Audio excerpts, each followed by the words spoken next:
اچھا اون عباس صاحب، یہ جو سوال ہے میں 2-3 دن سے اس پہ مستقل سوچ رہی ہوں کہ جو 10 مئی میں کو پاکستان نے رسپونڈ کیا اور ایک فتح حاصل کی، خدا نخواستہ اگر یہ پاکستان کامیاب نہ ہوتا تو کیا ہوتا؟ ہم اس وقت کہاں کھڑے ہوتے؟ اکنامیکلی، پولیٹیکلی، بطور ریاست ہم کہاں پہ کھڑے ہوتے؟ ہمیں اندازہ ہے کہ یہ کتنی بڑی کامیابی ہے جو پاکستان نے حاصل کی ہے؟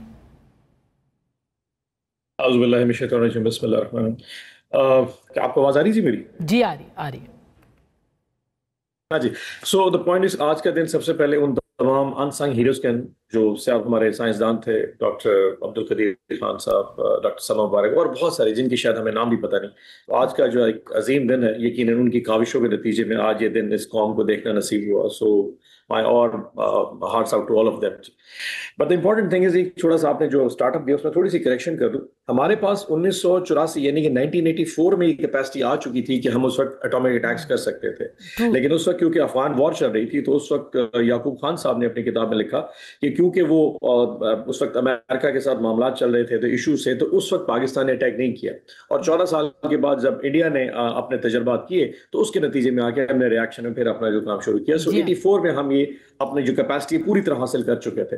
Having said that، آپ نے بالکل صحیح کہا کہ 10 مئی کو اگر یہ نہ ہوتا تو پھر کیا ہوتا؟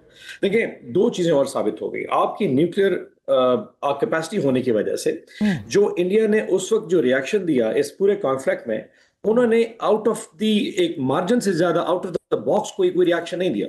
ایئر بیسز میں جا کے رن ویز کے اوپر بمباری کرنا، یا کوئی بہاولپور یا برید کی جس طرح انہیں جیش طیبہ کا نام لے کے سویلین آبادی پہ اٹیک کیا، وہ بڑا کنٹرول میئر تھا، نوئنگلی کہ پاکستان کی طرف سے ریاکشن آ سکتا ہے۔ سو آپ کے نیوکلیئر ڈیٹرنس نے ان کو مجبور کیا کہ جو بھی ریاکشن انڈیا کی طرف سے آ رہا تھا وہ کنٹرول تھا۔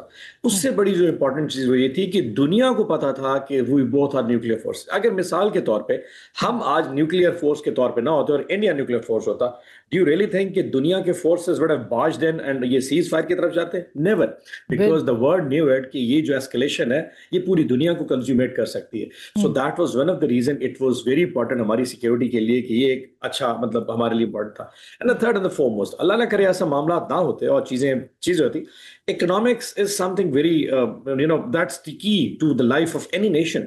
اس ایک ریاکشن کے نتیجے میں آپ کے پورے ملک بیٹھ جاتے ہیں۔ I mean I'm sorry, my heart's out to all the Palestinians and جو غزہ میں جو کچھ ہو رہا ہے، when it comes to the self security، اگر آپ جہاں پہ اپنی ڈیٹرنس پہ خود ڈیپینڈنٹ نہیں ہوں گے، nobody will come out to bail you out۔ اب پوری عرب دنیا کے امیر ترین ایک وہ ہے، but they can't do much about کہ جو کچھ اسرائیل وہاں پہ کر رہا ہے، just because somewhere probably آج سے 30-40 سال پہلے اس قوم نے کہیں ان کو فیصلہ کرنے کا موقع ملا ہوگا، they couldn't decide کہ ہمیں کس طرف کو جانا ہے، یا probably عرب لیگز میں کسی کو فیصلہ کرنا تھا، they couldn't do it۔ So I'm glad کہ آج سے کچھ عرصہ پہلے، یعنی آج سے 30-40-50 سال پہلے، some good politicians، some good statesmen، کچھ اچھے پرائم منسٹرز، کچھ اچھے لوگوں نے ایک فیصلہ کیا جہاں بھی آج ہمیں یہ دن دیکھنا چاہیے۔ So it is very vital and I'm glad کہ اگر یہ 10 مئی والا جو دن ہے it is directly or indirectly اگر ڈاٹ کنیکشن کی جائے تو یہ بالکل اس 1970 کی